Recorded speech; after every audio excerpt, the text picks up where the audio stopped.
नमस्कार साथियों, सुशील बलूनी क्लासेस के इस नए एपिसोड में मैं सुशील बलूनी एक बार पुनः आपका बहुत बहुत स्वागत करता हूं। इस सीरीज़ में हम लोग चर्चा कर रहे हैं किन लोगों को सरकारी नौकरी मिलने की संभावनाएं कितनी हैं। तो आज हम लोग चर्चा करेंगे मूलांक 7 के ऊपर में। तो अधिक चर्चा से पहले ये जानना जरूरी है कि मूलांक 7 किन लोगों का होता है। वो सभी स्त्री एवं पुरुष जिनका जन्म किसी भी महीने की 7 तारीख को हो, उसके साथ ही साथ में 16 तारीख को हो और उसके साथ ही साथ में 25 तारीख को हो, तो इन लोगों का मूलांक 7 होता है। तो ऐसे लोगों की प्रकृति को पहले हम लोग समझ लेते हैं। देखिए, आप लोग बाग एक स्थान पर अधिक समय तक बैठ पाने में थोड़ा बहुत ज़्यादा सक्षम नहीं होते हो। मूवमेंट आपका बहुत ज़्यादा रहता है। आईटी और कम्युनिकेशन रिलेटेड चीज़ें, साथ ही साथ में मार्केटिंग और पेट्रोलियम रिलेटेड चीज़ें, शेयर मार्केट और सट्टा रिलेटेड चीज़ें, ये कामकाज के तौर पर आपके मुख्य शौक होते हैं। शॉर्ट गेन्स की तरफ आप लोग बहुत ज़्यादा आगे की तरफ जाते हो। पेशेंस की थोड़ी सी आप लोगों में कमी होती है। अब कितनी संभावनाएं हैं सरकारी नौकरी मिलने की और किन किन क्षेत्रों में? तो देखिए, जो मूलांक 7 वाले लोग बाग हैं, इन लोगों के साथ में सरकारी नौकरी की संभावनाएं थोड़ी सी कम होती हैं, और यदि होती भी हैं तो 3-4 क्षेत्र हैं जिनमें इनकी सरकारी नौकरी की संभावनाएं ठीक ठाक रहती हैं। एक आपका चार्टर्ड अकाउंटेंसी, दूसरा आपका कंपनी सेक्रेटरी रिलेटेड चीज़ें, तीसरा आपका कहीं ना कहीं फाइनेंस रिलेटेड चीज़ें, चौथा आपका शेयर मार्केट से संबंधित चीज़ें, पांचवा आपका बैंकिंग का क्षेत्र। तो ये 3-4 क्षेत्र आपके ऐसे हैं कि जिन क्षेत्रों में आप लोगों के लिए नौकरी की संभावनाएं, सरकारी नौकरी की संभावनाएं ठीक ठाक रहती हैं। अधिक विश्लेषण के लिए मूलांक 7 के साथ में पूर्णांक 1 से लेकर के 9 किन लोगों के साथ कितनी संभावनाएं हैं, आइए इसके ऊपर में हम लोग चर्चा करते हैं। यदि आपका मूलांक 7 है और पूर्णांक आपका 1 है, तो मान करके चलिए कि आपके साथ सरकारी नौकरी मिलने की संभावनाएं लगभग 60 से 70% के आसपास में है। तो संभावनाएं ठीक ठाक है, लेकिन बहुत ज़्यादा अधिक नहीं है। तो ऐसी कंडीशन में यदि आप लोग बैंकिंग क्षेत्र के बारे में, यदि आप लोग विदेश जाकर के किसी इस प्रकार की सेवा के बारे में, यदि आप लोग फॉरेन सर्विसेज के बारे में, यदि आप लोग बाग किसी प्रकार से वकालत या अदालत इत्यादि के अंदर ऐसे कामकाज को करने के बारे में सोच रहे हैं, या चार्टर्ड अकाउंटेंट अथवा कंपनी सेक्रेटरी के हिसाब से कामकाज करने के बारे में सोच रहे हैं, या फिर आप क्लरिकल काम के बारे में सोच रहे हैं, तो संभावनाएं आपके लिए ठीक ठाक बनती हैं। लेकिन एक चीज़ का विशेष ध्यान रखिए कि ऐसी कंडीशन में जो पद की प्राप्ति आपको होगी वो आपके जन्म स्थान से थोड़ा दूर होगी। तो सरकारी नौकरी तो मिलेगी, लेकिन जो काडर आपका होगा या जो जगह आपकी नौकरी की होगी वो थोड़ा दूरस्थ स्थानों पर होगी। छोटी मोटी नौकरियां जो सरकारी पद की हैं, इनके लिए आपकी आकांक्षाएं नहीं के बराबर होती हैं। इसलिए आप लोग एक स्तर से ऊंची नौकरियां चाहने वाले लोग बाग होते हो। यदि आप लोग जो छोटे तहसीलदार या पटवारी इत्यादि के रूप में काम करना चाहते हैं, तो भी आपकी संभावनाएं काफ़ी अच्छी हैं। आप किसी भी प्रकार से साइबर क्राइम से रिलेटेड या फिर वकालत के अंदर अन्योन्य क्षेत्रों के अंदर सरकारी तरीके से काम करना चाहते हैं, तो भी आपकी संभावनाएं अच्छी हैं। आप प्लानिंग के अंदर खास तौर पे, जैसे आर्किटेक्चर एक सब्जेक्ट है, उसमें सिविल इंजीनियरिंग होता है। सिविल इंजीनियरिंग के अंदर जो एस्टिमेशन वाला एक पार्ट आता है, उसमें आप लोग बाग काफ़ी निपुण तरीके के लोग बाग रहते हैं। केमिकल से रिलेटेड कामकाज आप ठीक ठाक कर सकते हैं। बहुत अच्छे केमिस्ट्री के अध्यापक या बहुत अच्छे, आप मान करके चलिए, कॉमर्स का जो हम लोगों का सेक्टर होता है, उसके अंदर जो अकाउंटिंग वाला पार्ट है, इसके अध्यापक आप अच्छे हो सकते हो। इसके साथ ही साथ में भूगर्भ विज्ञान, जिसे हम लोग जियोलॉजी के नाम से जानते हैं, उसमें भी आपकी संभावनाएं अध्यापक बनने की अच्छी हैं। खगोल के, आप एस्ट्रोनॉमी के एक अच्छे आप टीचर आप बन सकते हो। और उसके साथ ही साथ में बॉटनी एक ऐसा क्षेत्र है वनस्पति विज्ञान वाला, ये भी आपके लिए ठीक ठाक रहता है। वेटनरी साइंसेज यानी कि जो पशुओं के डॉक्टर होते हैं, इनमें भी आपके बनने की क्षमताएं अच्छी हैं।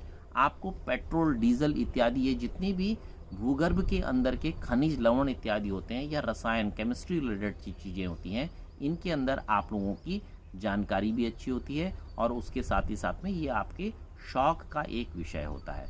तो मित्रों, जो हमारा शौक है यदि हम उस शौक को बेसिकली जो है अपने साथ कामकाज के रूप में जोड़ें तो बहुत अच्छा रहता है।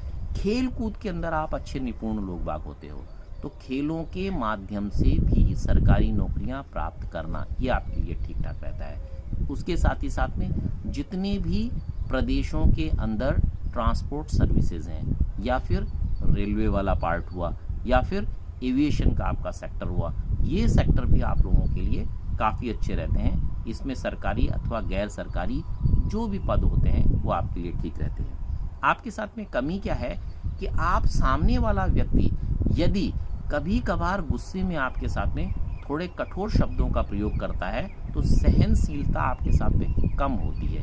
वो एक शब्द बोलेगा, आपकी कोशिश 4 शब्द बोलने की रहेगी। कटु आपकी कभी कभी वाणी होती है और अक्सर गुस्से की स्थिति में आप लोगों का वाणी के ऊपर से नियंत्रण हटता है। तो यदि सरकारी नौकरी जब आप लोग कर रहे होते हैं तो उस टाइम पे इन आपके दुर्गुणों के कारण से आपकी नौकरियां लंबी नहीं टिक पाती हैं। अगर आप सरकारी पद पर आ गए हैं और आपकी ऐसी कोई आदतें हैं तो मैं आप लोगों से यही कहना चाहूँगा कि आप अपनी इन आदतों के ऊपर में जरूर करके अंकुश लगाएं। तो मित्रों, ये हम लोग आपके साथ मूलांक 7 का विश्लेषण कर रहे थे और आपको बता रहे थे कि आपके सरकारी नौकरी में किन किन क्षेत्रों के अंदर काम करने की संभावना है। मैं आपको एक परामर्श और देना चाहूँगा। यदि आप अपने पिता के स्थान से दूर जा कर के आप अपने करियर को तलाशते हैं, या विदेश में जा कर के आप अपने करियर को तलाशते हैं और प्राइवेट सेक्टर के अंदर या अपना व्यापार व्यवसाय करने के लिए तलाशते हैं, तो निश्चित मान करके चलिए कि सफलतम व्यक्ति आप बनेंगे।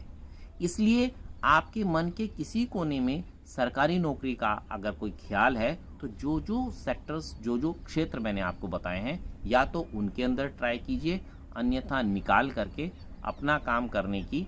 और दूरस्थ क्षेत्रों में, दूरस्थ क्षेत्र कैसे होने चाहिए कि जिस स्थान पर आप रह रहे हो उससे एक नदी पार करके आपका भाग्य बहुत अच्छा रहेगा। जो कोस्टल लाइन हमारी काफ़ी लंबी चौड़ी है, कोस्टल लाइन यानी कि समुद्र तट के किनारे, उनके आसपास के नगरों शहरों में, वहाँ आपका करियर बहुत अच्छा चमकता है, वहाँ आपका भाग्य बहुत अच्छा बनता है। और साथ ही साथ में विदेश के अंदर आप निपुणतापूर्वक बहुत अच्छे से काम करते हैं।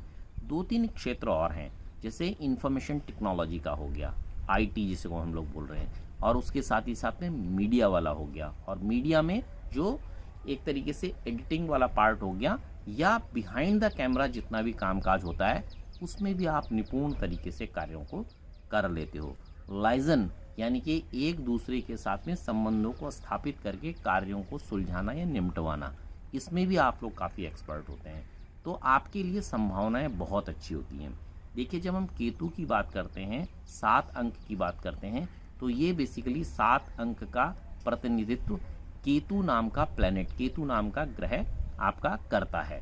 तो केतु अपने आप में एक छाया ग्रह है। तो जैसे आप देखेंगे 1 से लेकर के 7 तक के जो दिन होते हैं हमारे, सोम, मंगल, बुध, बृहस्पति, शुक्र, शनि और उसके साथ साथ में रवि, तो इन नामों के 7 प्लैनेट्स होते हैं आपके। और उसके साथ ही साथ में 2 चीज़ें और होती हैं, राहु और केतु। ये 2 चीज़ें छाया ग्रह हैं। जब भी आपको ग्रहों के नाम याद करने हों तो 7 आपके दिन के नाम हो गए, या आपके मूल ग्रह बने, और उसके साथ साथ में राहु और केतु, ये 2 आपके छाया ग्रह बने। तो 7 का नंबर केतु से रिलेटेड होता है।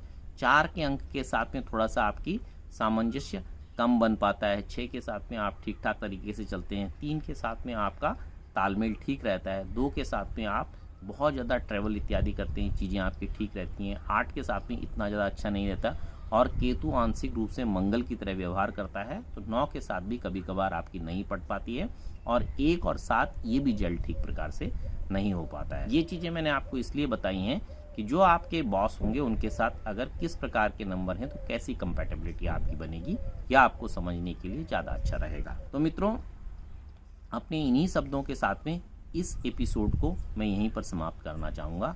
आप लोगों से एक अनुरोध पुनः करता हूँ कि चैनल को जरूर करके सब्सक्राइब कीजिए, और ये जो रेड बेल है इसको दबाना मत भूलिएगा, तभी आपको नए वीडियोस के अच्छे अच्छे नोटिफिकेशंस ये मिलते रहेंगे।